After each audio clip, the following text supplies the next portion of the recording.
And soon our translation is created into oneness, into a scientific holiness, out of the shadow of abyssal nil.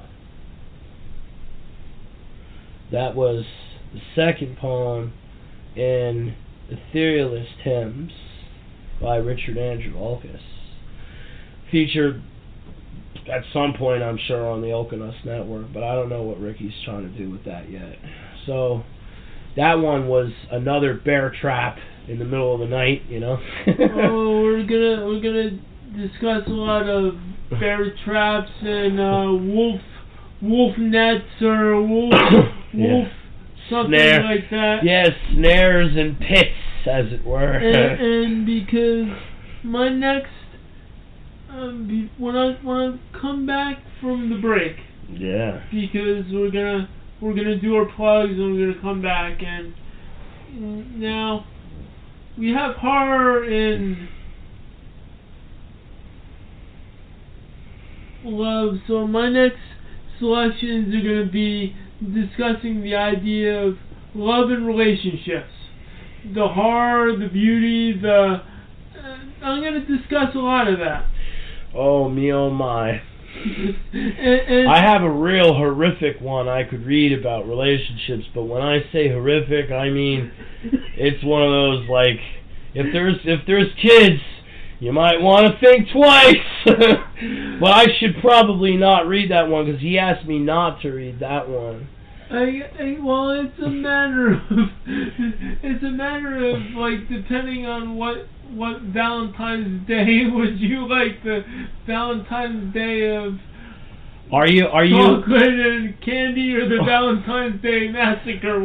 well, I gotta ask you, in the spirit of timelessness, like, totally tripping, but did you know that the poem I was talking about was called Valentine's Day? No. That is, I mean, you can say coincidence if you want. Coincidence. But I call it synchronicity because you mentioned Valentine's Day. That's the name of the forbidden poem I'm talking about. It's like rated like totally not PG-13. Like, it's creepy. Well, let's just say like, I don't even know what was wrong with them. let's just say there is an explicit option on this, so I could put explicit in it and be forewarned, people who are listening in, that it is explicit. Yeah, we got some. It's a warning. Yeah, the poetry of Richard Andrew Olkusz, especially of old, is particularly volatile. And since it's been in a jar on a shelf for many years, it's become putrid in its volatility. So it's oh my! Like, if you were to hear this, there's two of them that are not hippie at all. Well, let's just say, how about this? We know what we're going to do when we come back. We're going to read some stuff. Yeah, alright, that's cool. And we're being geese, moreover. And, building up for, I guess, Valentine's Day, because it is the month of February. Yeah, if we lay this Valentine's Day on them, they ain't ever going to forget it. This ain't no Hallmark thing, man. Yeah. It ain't none of that. But let's not get too carried away. Let's plug whatever we need to plug. So, Twilight Cricket, you go first. Thank you, gracious sir. I am Twilight Cricket, emissary of that small, tiny voice. But beyond that, the Olkusz Network. A good friend and brother of mine, Richard Andrew Olkusz, writes novels, poetry, and he does all kinds of silly stuff like the Ricky and Wolfman show. Well, you check out the Olkusz Network if you get a chance, because we're friends with another great network, the Joseph Vivaldi brand and the Joseph Vivaldi Network. Why don't you lay it out on us, Slo Mo? What I'm going to do right now, once I look up my work. Yeah, you look it up, but I got a feeling that if I read this Valentine's Day thing, It is February, isn't it?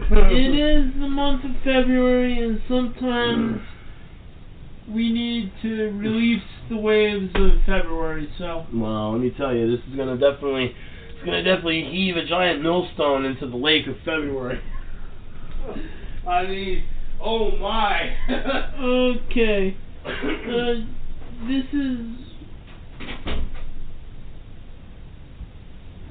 This is what I'm going to plug for Joseph Evaldi. I'm going to plug his book on the Amazon Kindle. It is available on the Amazon Kindle. It is called The Amazing Effects of Water. It is what happens when you shouldn't experiment with water. A bad experiment took place, and Joseph Evaldi witnesses and what happens when you put somebody that he has discontent with, and it just, well, you read the book. It's good tale, and it mentions why we shouldn't play around with water. That's a story about that. Also, another thing that I'm going to plug for Joseph Evaldi, available on paperback and Audible and iTunes. It's Kindle Your Writing, Tips on Making Your Amazon Kindle Book Great. This is a great book to read if you're getting into the writing process and you want to know a path on how to start writing, breaking down an outline, going through the Kindle process, and then marketing it afterwards. And one more book I'm actually going to mention. It's A Soul Warrior's Journey. I have a channel that's speaking about the reading of that book, so keep posted on the Joseph Evaldi Network. And now we're back from break. Back with a vengeance. So, I believe it's your turn, yes? It is my turn. It's true. Let me get to the page. Since we're going in that direction of anguish in love. Oh, if we have to go to anguish in love, first of all, if that's where you're leading us, Slo Mo, I'll be inclined to follow with my bayonet in hand. All right, let's just say that and leave it there on the floor. I guess it leaves us with going after it with a machete. Yeah, dipped in gasoline. Remember? Dipped in gasoline. Yeah, he's a goose, ain't he? He's a goose. Yeah. That's this is a show we have Totem Wolf and Bearheart. Yeah, there's another definitely worth pitching there. Those guys are silly geese, man. Yeah. All right, here we go. The path through anger. The past lurks behind a tainted path. Some say he wasn't ready. Other people say that there was anger inside of him. It led him to become the man he is today. In his path, the devil stood in his way and ruined his chances for love. His darkness led him to do many things that he regretted. He still has a passion to do things he always wanted to do. He was in a relationship and was content. There wasn't happiness.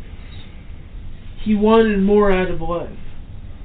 He wanted peace, but there was a bitter anger toward another. This led him to feel this fatal path he was on. He left her and always attempted to fill in for what he felt. He realized that his true path was still ahead of him. and he had to face it again. Nice. Dig it. Yeah. Anthemic for the warrior, anthemic for the hero.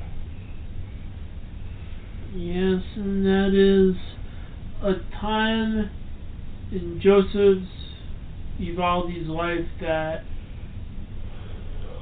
he didn't reveal when that actually was. So that was a lost piece. Yeah, man, yeah. I mean, this sinister, black-hearted thing that I could read right now, I'm asking you within the sphere of your permission, because the poem is called Valentine's Day, and it sounds innocent enough, but I assure you, this is one of those crazies.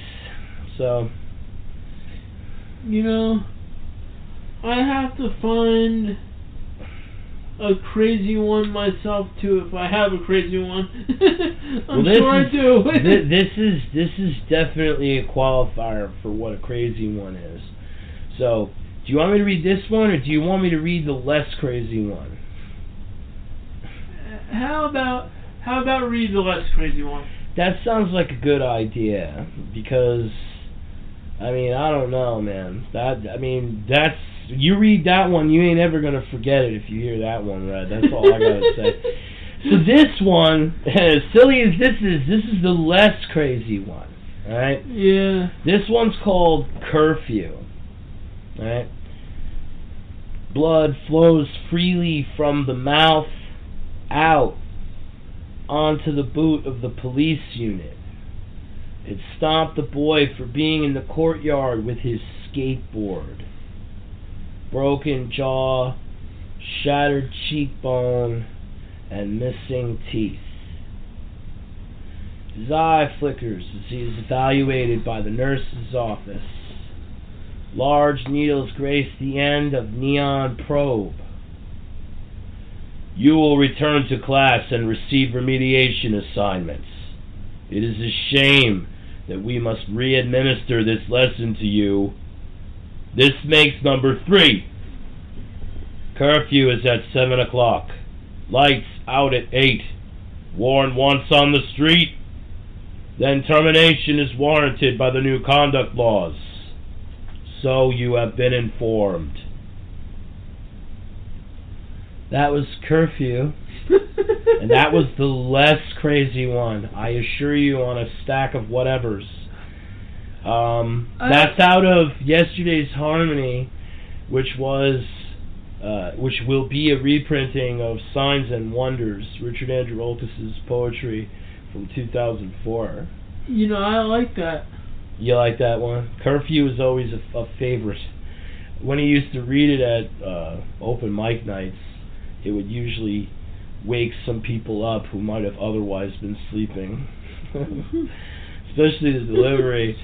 I think you read that excellent. It's kind of like the battle between the authority figure and a person. Yeah, it's between the system and an agent in that system, and individuality versus the crushing hive mind of the masses.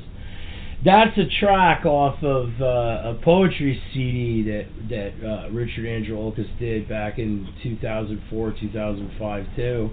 That's a whole other thing he's trying to work out. But anyway, if we're going in that direction, you know, I thought we're going in one direction. We're going that direction. I have something that's not Valentine's Day. Oh, well then. Read that. I'm gonna read. I don't know if I read it before, maybe on another podcast, but I'll read it on this podcast because it wasn't done on this podcast. Yeah. It's called Deceiving Truth. Into a state of paranoia, everything that is felt or will approach hits the mind. In an unclear state, I try to regain my strength. However, the forces are